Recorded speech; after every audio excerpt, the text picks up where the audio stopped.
మనుషుల మధ్య వ్యత్యాసాలు, పేదధనిక తారతమ్యాలు మనం నిత్యం చూస్తూనే ఉన్నాం సమాజంలో. నాటి నుండి నేటి వరకు కూడా సమాజాన్ని, మనుషుల యొక్క ఆలోచనల్ని, వారి భావాలని తెలుసుకుంటూనే ఉన్నాం ఎప్పటికప్పుడు. మనుషులే కాదు, పక్షుల మధ్య తారతమ్యాలు కూడా మనం తెలుసుకుంటూనే ఉన్నాం. మనం ఈరోజు డబ్బు ఉన్నవారి దగ్గరికే వస్తుంది, లేని వారి దగ్గరికి రాదు. డబ్బున్న చోటుకే డబ్బు వస్తుంది, డబ్బు లేని వారి దగ్గరికి రాదు. ఈ విషయాన్ని నాన్న పక్షులతో చెప్పడం జరిగింది. ఆ విషయం మీకు తెలిసే ఉండొచ్చు. నాన్నగారు అనగానే మనం పక్షులు తీసుకోగానే నాన్నగారు బాగా ఇష్టపడతారు. జాషువా గారు గబ్బిలాన్ని తీసుకొని ఏ విధంగానైతే తన యొక్క సందేశాన్ని, మేక సందేశాన్ని ఆ దేవుడికి పంపించాడో, జాలాది గారు కాకిని తీసుకొని కాకులమ్మ కావ్యం ద్వారా తన సందేశాన్ని దేవునికి పంపిస్తాడు. అంతేకాదు, ఆ కాకినే ఆదర్శంగా తీసుకొని ఆ కాకి యొక్క గొప్పతనాన్ని ఇక్కడ మన కవి అద్భుతంగా చెప్తాడు. నిజంగా ఈ పాటలో కాకి గొప్పతనాన్ని విన్నప్పుడు మన కళ్ళు చెమర్చక మానదు. ప్రతి వ్యక్తి గుండె తడుస్తూనే ఉంటుంది. ఎందుకంటే అన్నీ ఉన్న కోకిల కడుపు నిండా తిని కూ కూ అని కోస్తుంది. ఆకలితో అరుస్తున్న కాకి కావు కావు కావు కావు అని అరుస్తూ ఉంటాడు. కానీ ఆ కాకే ఈరోజు లేకపోతే మన పెద్దవాళ్ళ ఆత్మలకి శాంతి కలగదు. మన బిడ్డలు, పసిబిడ్డలు అన్నం తినాలి అన్న కాకిని చూపించే అన్నం తినిపిస్తాం. ఆత్మ పిండ ప్రదానం చేసినప్పుడు ఆ పిండాన్ని ముట్టితేనే, కాకి ముట్టుకుంటేనే మన ఆత్మలు శాంతించాయి, చనిపోయిన వారి ఆత్మ శాంతిస్తుందని చెప్పుకుంటాం. అంతేకాకుండా పూర్వకాలంలో కాకి ఇంటి నడికొప్పన కూర్చొని కావు కావు అని అరుస్తుంటే చుట్టాలు వస్తున్నారు అనే సాంకేతికంగా కూడా భావిస్తాం. అలాంటి కాకిని ఈరోజు మనం చాలా చిన్న చూపుతో చూస్తూ ఉంటాం. అందుకే కవి ప్రతి మనిషి కూడా ఎంతో కష్టపడతాడు, ఎన్నో పనులు చేస్తాడు, ఎన్ని రకాలుగా తను పడ్డ శ్రమలు తీసుకొని వస్తాడు. కానీ తను తినటానికి వచ్చేప్పటికల్లా తన దగ్గర డబ్బు లేకపోతే ఒక పేదవాడిగా మిగిలిపోతాడు. పేదవాడిగా మిగిలినప్పుడు కోకిలమ్మకు వచ్చిన అంత గొప్ప పేరు కాకికి రాలేదు. ధనవంతుడు ఏమీ చేయకుండా కూర్చొని తింటున్న ధనవంతుడికి వచ్చినంత పేరు కష్టపడి భూమిని దున్ని పొలం పండించి పంట తెచ్చి ఇంట్లో వండి వడ్డించే ఈ శ్రామికులకి కానీ, ఈ పేదవారికి కానీ అంత పేరు రాలేదు. అందుకే నాన్నగారు ఈ పాటలో కాకులమ్మ వారాలబ్బాయి అనే ఒక సినిమాలో ఈ పాట రాయటం జరిగింది. ఈ పాట ఏంటో ఇప్పటికీ మీ అందరికి అర్థమై ఉంటుంది. అందరికీ నమస్కారం అండి. నా పేరు doctor Vijaya Jaladi. Welcome to Jaladi Vijaya channel.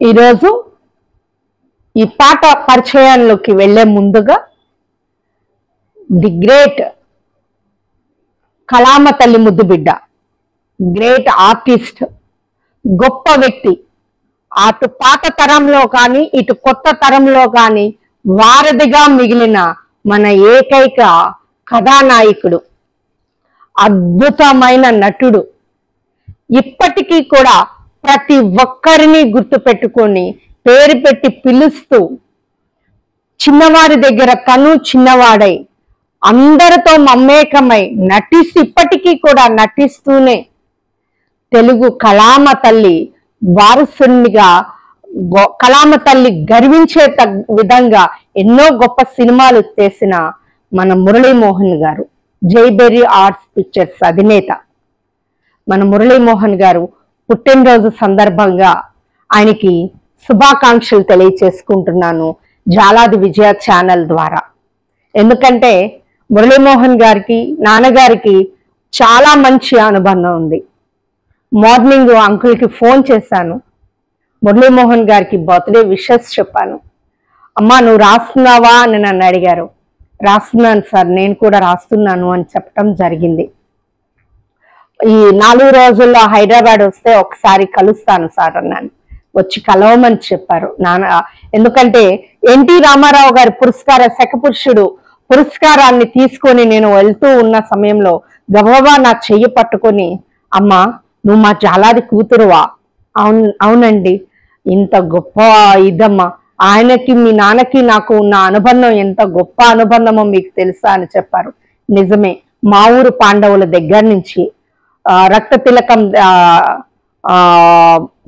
బొట్టు కాటుక దగ్గర నుంచి, కుంకుమ తిలకం సినిమా దగ్గర నుంచి, నాన్న రాసిన పాటలు, ఆయన చరిత్రలో మరవలేని వారాల అబ్బాయి, అత్తగారి పెత్తనం దగ్గర నుంచి ఎన్నో గొప్ప సినిమాలకి నాన్నగారు పాటలు రాయటం జరిగింది. మురళీమోహన్ గారికి ఒక్కరికే ఒక 50-60 పాటలు నాన్నగారు రాయటం జరిగింది. నాన్నగారికి మురళీమోహన్ గారికి ఒక మంచి రిలేషన్ బాండింగ్ అనేది ఉంది.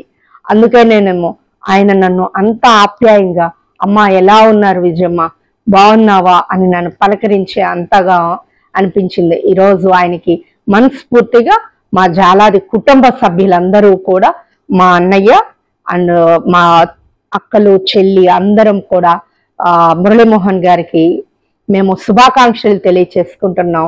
మంచి పాటతో వారాల అబ్బాయి సినిమా ద్వారా, వారాల అబ్బాయి సినిమాలో నాన్నగారు మొత్తం పాటలన్నీ కూడా నాన్నగారు రాయటం జరిగింది. ఒక చరిత్రను సృష్టించింది ఆ టైంలో వారాల అబ్బాయి సినిమా అని చెప్తున్నాను. ఈ వారాల అబ్బాయి సినిమాలో కాకి ద్వారా వస్తున్న ఈ పాట మీ అందరికీ తెలిసిందే. కాకమ్మ కాకి కలవల్ల కాకి లోకాన ఏకాకి, కాకమ్మ కాకి కలవల్ల కాకి లోకాన ఏకాకి, ఏ వాడ నుంచో ఈ వాడకొచ్చి కడవల్ల కన్నీళ్ళ కథ చెప్పుకుంటుంది. ఏ వాడ నుంచో ఈ వాడకొచ్చి కడవల్ల కన్నీళ్ళ కథ చెప్పుకుంటుంది. కాకమ్మ కాకి కలవల్ల కాకి లోకాన ఏకాకి. ఎంత గొప్పగా ఉంటుందంటే దీంట్లో కడవల్ల కన్నీళ్ళ కథ చెప్పుకుంటుంది. ఏ వాడ నుంచో ఈ వాడకొచ్చి, ఎక్కడి నుంచి వస్తుందో ఎటు నుంచి వస్తుందో మనకి తెలియదు కాకి. అందుకే కవి దానిలో కాకి జీవితాన్ని తీసుకొని ఒక పేదవాని బ్రతుకుని ఆసరాగా తీసుకొని, అంటే వారాల అబ్బాయి సినిమాలో దీనిలో మురళీమోహన్ గారు వారాలు చేసుకుంటూ తను చదువుకుంటూ ఉంటాడు. తన జీవితం ఎక్కడి నుంచో వచ్చి అక్కడ ఆ ఇంట్లో బ్రతుకుతూ ఉంటాడు. వేరే ఊరు నుంచి వచ్చి ఆ ఊర్లోకి వస్తాడు. కామరాజు గారి ఇంట్లో మొదటిసారిగా దిగుతాడు. అక్కడ నుండి ఆ ఇంటి నుంచి పక్క ఇంటికి వెళుతూ వారాలు చేస్తూ బ్రతుకుతాడు. దాన్ని సినిమా స్టోరీకి కాకి జీవితాన్ని తీసుకొని అనుగుణంగా కవి రాస్తాడు. ఏ వాడ నుంచో ఈ వాడకొచ్చి కడవల్ల కన్నీళ్ళ కథ చెప్పుకుంటుంది. కాకమ్మ కాకి కల్వల్ల కాకి లోకాన ఏకాకి. తర్వాత దాని మొదటి చరణం చూస్తే, బ్రతుకంత చితుకేరి కూడేసిన జతలేని తన గుండె చితురేగిన. బ్రతుకంత చితురేగి గూడేసిన అంటే తన జీవితం మొత్తం కూడా పుల్లలు పుల్లలు పుల్లలు తీసుకొచ్చి కాకి గూడు వేసుకొని ఉంటుంది. జతలేని తన గూడు చితిరేగిన, జతలేని ఒంటరిగా బ్రతుకుతుంది ఆ కాకి. ఆ బ్రతుకంతా చితిరేగి గూడేసిన జతలేని తన గుండె చిత్తురేగిన. రాకాసి ఆకాశమే ఉరిమిన జడివానలో గూడు తడిపేసిన. ఒంటరిగా అక్కడ ఇంటింటికి తిరిగి అని మనం అనుకుంటాం, పేదవాళ్ళు అడుక్కునే వాళ్ళని. ఇక్కడ కవి కథానాయకుడు ఇంటింటికి వెళ్ళి పూట కూడులు తింటూ, అంటే ఇక్కడ ఇంటింటికి వెళ్ళి వారాలు చేసుకుంటూ బ్రతుకుతాడు. అలాగే కాకి కూడా అక్కడ పుల్లల్ని ఏరుకొని వచ్చి ఒక గూడుగా వేసుకొని ఆ గూడులో బ్రతుకుతుంది. ఇంతలో జతలేని ఆకాశమే ఉరిమిన, వర్షం పడింది అనుకోండి, ఆ వర్షంలో ఆ గూడు తడిచిపోయిందే అనుకోండి, జడివానతో గూడు తడిపేసిన తడి రెక్కలు ఆరని పూట తన డొక్కలి ఆకలి పాట.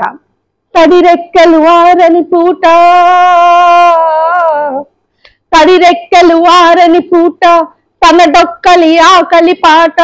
కావు కావు మంటూనే కాలం గడిపేస్తుంది, కాలం గడిపేస్తుంది.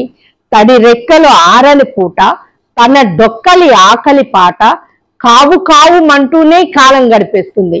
ఎవరు పెట్టినా పెట్టకపోయినా, ఎవరిచ్చినా ఇవ్వకపోయినా మెతుకు విదల్చరు. ఇక్కడ ఏ మెతుకు కూడా కాకికి వెయ్యరు ఈ సమాజం, కానీ అరుసుకుంటూ అది తిరుగుతూనే ఉంటుంది.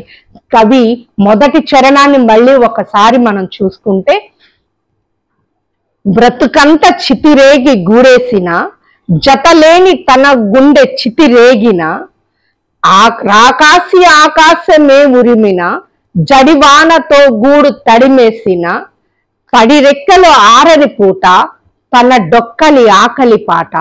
కావు కావు మంటూనే కాలం గడిపేస్తుంది, కాలం గడిపేస్తుంది అని ఫస్ట్ చరణం ఉంటుందండి. రెండో చరణంలో అరగాగిపోతున్న మా కడుపులో కొరగాని మీ పిడచ పిండాలతో, అరగాగిపోతున్న మా కడుపులో కొరగాని నీ పిడచ పిండాలతో, నరజాతికే వరములిస్తామురా,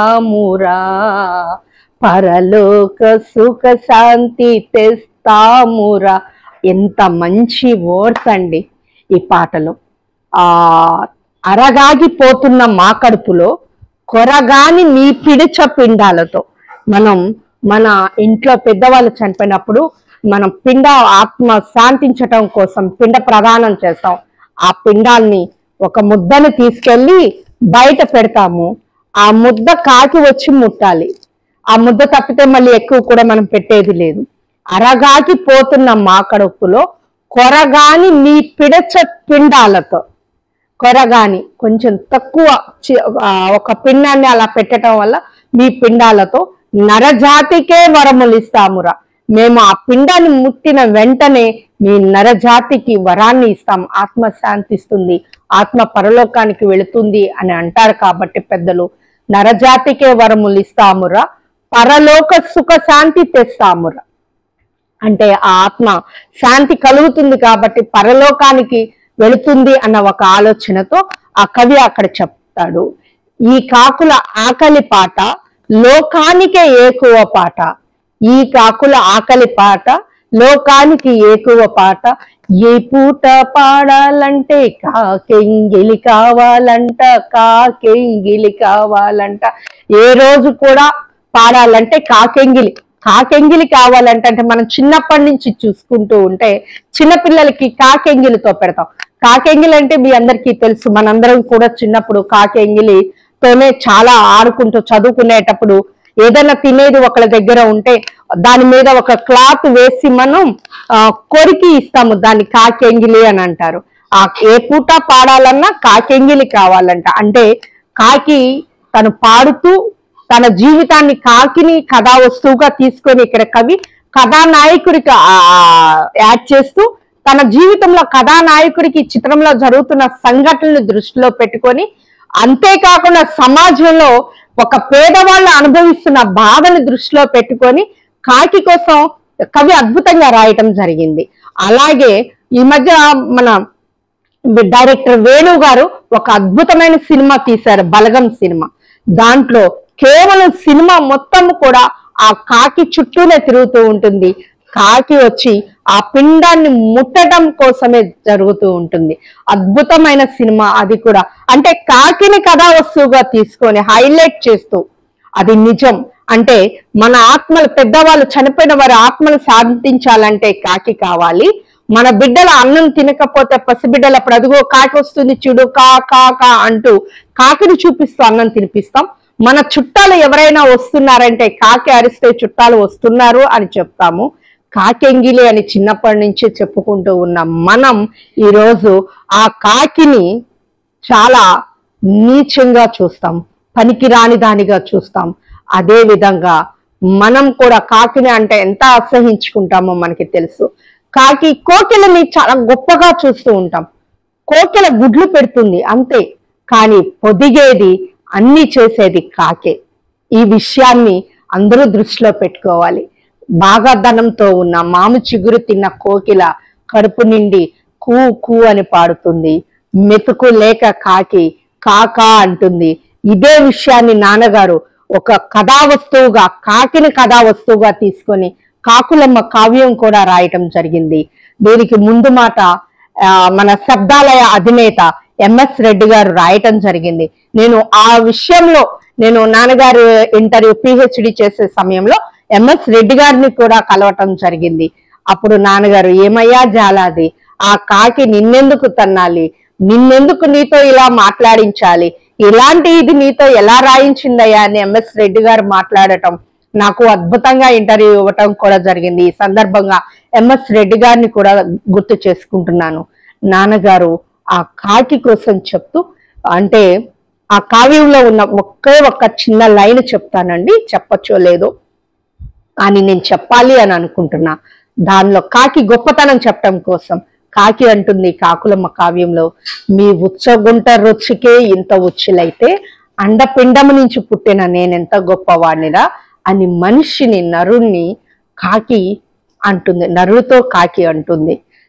పోవే కాకి అని మనం తిడుతూ ఉన్న సందర్భంలో, ఆ సందర్భంలో కవి చెప్తాడు, కాకి అంటుందట, మీ ఉచ్చగుంట రొచ్చుకే ఇంత ఉచ్చెలైతే నేనెంత గొప్పవాడిని, అండం నుంచి నేను వచ్చిన దాన్ని కదా, ఎలాంటి ఇది లేకుండా పుట్టిన వాడిని, నేను చాలా గొప్పవాడిని అని కాకితో కవి అద్భుతంగా చెప్పించటం, కాకులమ్మ కావ్యాన్ని రాయటం జరిగింది. ఆ కావ్యంని నేను మరొకసారి త్వరలో ఆ పుస్తకాన్ని కూడా మన ఛానల్లో పెడతాను. ఆ కాకులమ్మలో ఉన్న ప్రతి పదాన్ని కూడా తీసుకొని చెప్పడం జరుగుతుంది. కానీ ఈరోజు కాకమ్మ కాకి కలవల్ల కాకి లోకాన ఏ కాకి అనే ఒక అద్భుతమైన పాట వారాలబ్బాయి సినిమా మురళీమోహన్ గారి పుట్టినరోజు సందర్భంగా ఈ వీడియో చేయటం జరుగుతుంది. అంతేకాకుండా ఈ పాటను తీసుకోవటం జరుగుతుంది. మురళీమోహన్ గారు నాన్నగారు కాంబినేషన్ లో అద్భుతమైన హిట్ సాంగ్స్ వచ్చాయండి. వారాలబ్బాయి సినిమాలో పాటలు మొత్తం కూడా నాన్నగారే రాయటం జరిగింది. ఆ పాటల్ని కూడా నెక్స్ట్ వీడియోలో ప్రతి పాటని చెప్పటం జరుగుతుంది. అంతేకాకుండా నాకు బాగా ఇష్టమైన మరొక సాంగ్ ఉంది మురళీమోహన్ గారిది. ఆ సాంగ్ ని నెక్స్ట్ వీడియోలో నేను చెప్తాను. ప్లీజ్ సబ్స్క్రైబ్ చేయండి, బెల్ ఐకాన్ కొట్టండి, నాకు కామెంట్స్ పెట్టండి. నాకు మీరు ఎంకరేజ్మెంట్ గా ఉంటుంది. నాకు ఇంకా ఎలా చేయాలో నాకు తెలియపరచండి, నాకు తెలియదు. ప్లీజ్ అందరికీ మరొకసారి నమస్కారాలు తెలియజేస్తూ మురళీమోహన్ గారికి మరొకసారి పుట్టినరోజు శుభాకాంక్షలు తెలియజేసుకుంటున్నా. నమస్తే.